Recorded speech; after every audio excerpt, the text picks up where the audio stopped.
Hello friend, अस्सलाम वालेकुम and welcome to Mohammad Nadeem channel.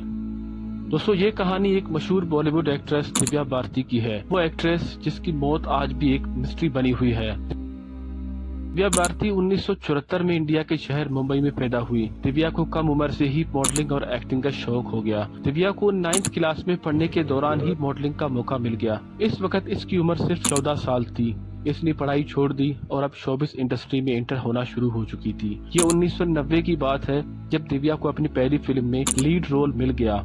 ये तेलुगु जुबान की फिल्म थी। ये फिल्म हिट हो गई और दिव्या के लिए शोबिस इंडस्ट्री के रास्ते मजीद खुल गए। अगले एक साल में ये बहुत से मजीद साउथ इंडियन फिल्म साइन कर चुकी थी। दोस्तों, अभी तक दिव्या भारती का करियर शुरू नहीं हुआ था कि 1992 में दिव्या पहली दफा एक बॉलीवुड फिल्म में कास्ट कर लिया गया। यही से दिव्या भारती शोहरत की बुलंदियों को छूने लगी। एक के बाद एक कामयाब फिल्म इसे और तेजी के साथ मिलने लगा। इसी दौरान दिव्या भारती की मुलाकात एक प्रोड्यूसर साजिद नाडियावाला से हुई।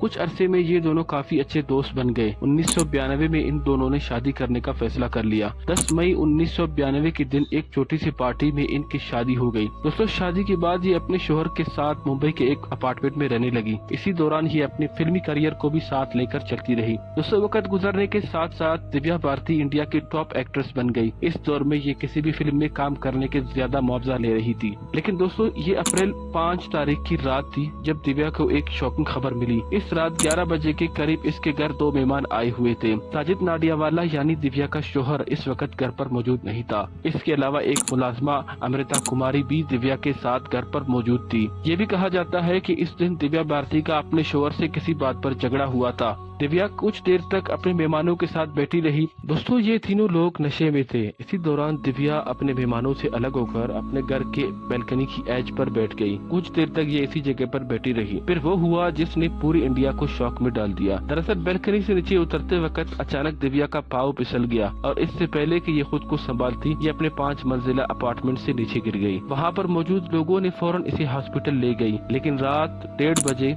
दिव्या भारती इस दुनिया से चली गई। दोस्तों, उस वक्त इसकी उम्र सिर्फ 19 साल थी। दोस्तों, दिव्या भारती की डेथ तब हुई जब इसका करियर पीक पर था। इसीलिए इसके डेथ को लेकर बहुत सी कहानियां सामने आने लगी। दरअसल ये वो दौर था जब मुंबई अंडरवर्ल्ड के लोग फिल्म इंडस्ट्री में अपना पैसा इन्वेस्ट करते थे। ये लोग फिल्म्स प्रोड्यूस करते थे और तमाम एक्ट्रेस से राब्ते में रहते थे। इनके खौफ से बॉलीवुड एक्ट्रेस इनकी किसी बात को मना नहीं कर सकते थे। एक्टर्स और एक्ट्रेस को अपनी मर्जी से कंट्रोल करते थे। लोगों का मानना था कि दिव्या भारती अंडरवर्ल्ड से जुड़े किसी फिल्म प्रोड्यूसर से कोई झगड़ा चल रहा था। यही वजह थी कि दिव्या की अचानक मौत किसी हादसे से नहीं बल्कि एक कत्ल किया गया था। दूसरी थ्योरी ये थी कि दिव्या और इसके शोहर साजिद नाडियावाला के दरमियान ताल्लुकात अच्छे नहीं जा रहे थे। लोगों का ये भी मानना है कि साजिद नाडियावाला ने अपनी बीवी को इतना तंग किया कि वो खुदकुशी करने पर मजबूर हो गई। लेकिन इस बात का किसी के पास कोई सबूत नहीं है। दोस्तों, कहते हैं जितने मुंह उतनी बातें। उस वक्त लोग तरह तरह की बातें करते थे। इसीलिए दिव्या के वालिद ओम प्रकाश भारती को खुद सामने आना पड़ा। ओम प्रकाश भारती का ये दावा था कि दिव्या की मौत से जुड़ी सब बातें झूठ हैं। इसके मुताबिक इसकी बेटी की मौत सिर्फ और सिर्फ एक हादसा थी और इसमें किसी का कोई अमल दखल नहीं था। बहरहाल, ये एक ऐसी मिस्ट्री है जिसके मुतालिक आज भी लोग तरह तरह की बातें करते हैं, लेकिन आज तक किसी के पास कोई ठोस सबूत मौजूद नहीं है।